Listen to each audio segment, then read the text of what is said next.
In this video, I'll share 3 tips how to increase your luck in photography and get better pictures.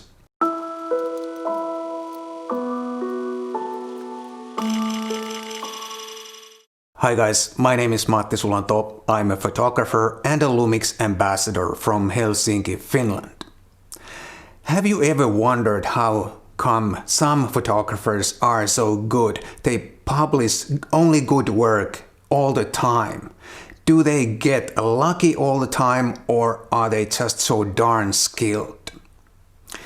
In this video, I'll explain how you can make your skills to work for you and increase your luck. And I'll share 3 tips how you can use your skills to increase your luck in photography and get better pictures. Photography is always a combination of skills and luck. But of course it depends on what you shoot. If you shoot in a fully controlled studio environment, your skills of course play a bigger part than your luck. But there's always also a small dose of luck involved even in the most controlled shoot. But if you do any kind of location work, documentary work, street photography or something similar, the luck part becomes more important no matter how skilled you are. And of course, the more you shoot, the more chances there are that you get a good picture. But if you only rely on luck, it's not very effective photography. You may end up shooting thousands of pictures for one keeper. So it's a good idea to use your skills as the first element in your photography and rely on luck as a secondary element to get those great pictures. But both of those are important. And if you can utilize your skills 100%, you will become more lucky at the same time. And I'm gonna start with one tip, which is not actually a tip at all, or it's not really a photography tip. But those photographers who constantly seem to put out excellent work, they only share their best work and nothing else. And my tip for you is that don't share anything else but your good work, because you are as good as the pictures you share. The first real tip is that pick the right gear and know your gear. And of course, if you use only Lumix cameras and lenses, you can't go wrong. Okay, that was a joke that I couldn't resist. By choosing the right gear and knowing your gear, I mean that choose the gear that you know that will deliver the results that you're after. And also learn to know your gear. It's important to be able to operate your camera quickly. Learn how to set the exposure quickly, set the autofocus settings and whatever you need to set when you're shooting. And also learn which settings to use in which situation. Learn when a high aperture number for lots of depth of field might be necessary, and also when it might be a good idea to open up the aperture for shallower depth of field. Or when it comes to shutter speed, when it might be a good idea to use really fast shutter speed to freeze all the action, or when a slow shutter speed might give you a really nice sense of motion. And there are also some situations where high ISO, a little bit noisy picture might be a better idea than low ISO clean picture. When you know all those things before you take your picture or before you lift the camera to your eye, your chances to get better pictures or get a little bit lucky are much better. It's very important to be able to operate your camera without even thinking about it. And that increases your chances to get better pictures. And also keep your gear simple. The less you think about your gear and the less you fiddle with your gear, the more chances you have to get better pictures. And here's one picture that illustrates my point really well. It was pure luck that I saw this woman wearing those red pants disappear behind that red van. And I knew she's gonna appear from the other side of the van in just a few seconds. And it was my skill that I was able to get my camera ready during those few seconds.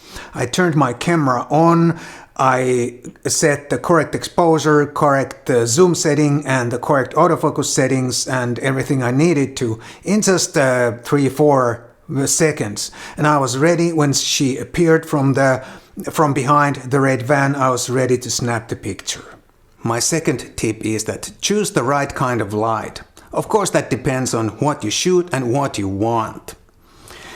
But if you use available light, try to find subjects or scenes that work in that kind of light.